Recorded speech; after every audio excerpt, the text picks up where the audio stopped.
In verkiezingstijd vragen mensen zelfs aan mij om stemadvies. Ze zien door de bomen het bos niet meer, ervaren angst of worden opeens zelf geconfronteerd met de dingen waar ik ze altijd al voor gewaarschuwd heb. Anderen zeggen wel te weten wie mijn grote leider is en willen mij daarom aanvallen. Wel, ik zal zeggen, kijk lekker verder als je erachter wil komen of ik echt Geert Wilders ga verheerlijken, of niet.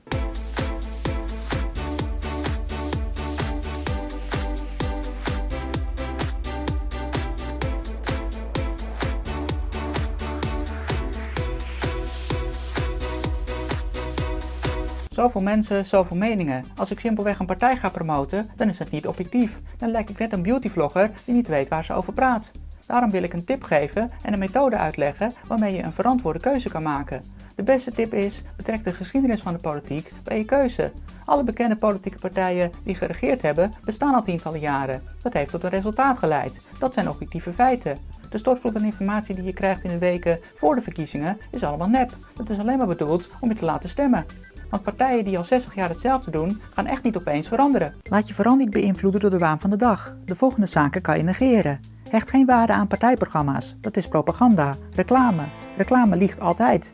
Luister niet naar debatten. Mooie woorden en een nette toon, maar na de verkiezingen naaien ze je toch weer. Het gaat om de inhoud. Vul geen stemwijzers in. Je wilt toch niet afhankelijk zijn van een paar partijdige programmeurs en ongenuanceerde stellingen. Vergeet die kletspraatjes op sociale media van mensen waar je fan van bent. Ik ben ook verliefd op al die prachtige beautyvloggers, maar van politiek weten ze niks. Neem niet zomaar iets aan van bekenden. Ze houden van je, maar hun politieke belang hoeft niet die van jou te zijn. Wil je de informatieoorlog ontlopen en toch een goed beeld krijgen, dan kan je voor jezelf een indeling maken. Bijvoorbeeld in links, rechts en de overige partijen. Partijen die slechts één onderwerp hebben. Ja, ik weet dat er nog 1000 andere indelingen te maken zijn. Ja, ik weet dat iedereen een andere mening heeft.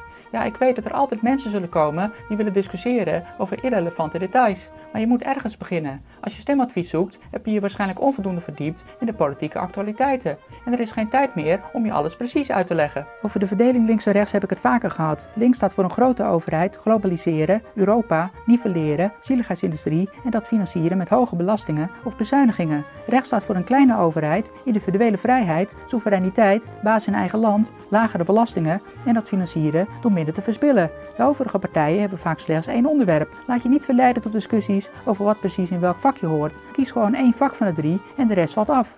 Binnen dat vak kan je dan afstrepen totdat je één partij overhoudt. Dan komt het partijdige gedeelte. Ik doe dat liever niet, want ik geef normaal objectieve informatie. Maar politiek is net als religie principieel partijdig. Toch moet je je eigen keuze maken en dat voor jezelf kunnen onderbouwen.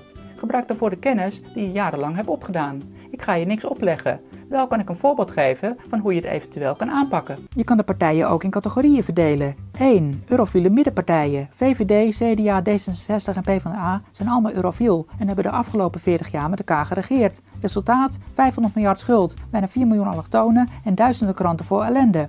Niet mijn keuze. Ik raad deze partijen af. 2. Religie. Partijen gebaseerd op God, Allah, dictators en haat. Niet mijn keuze.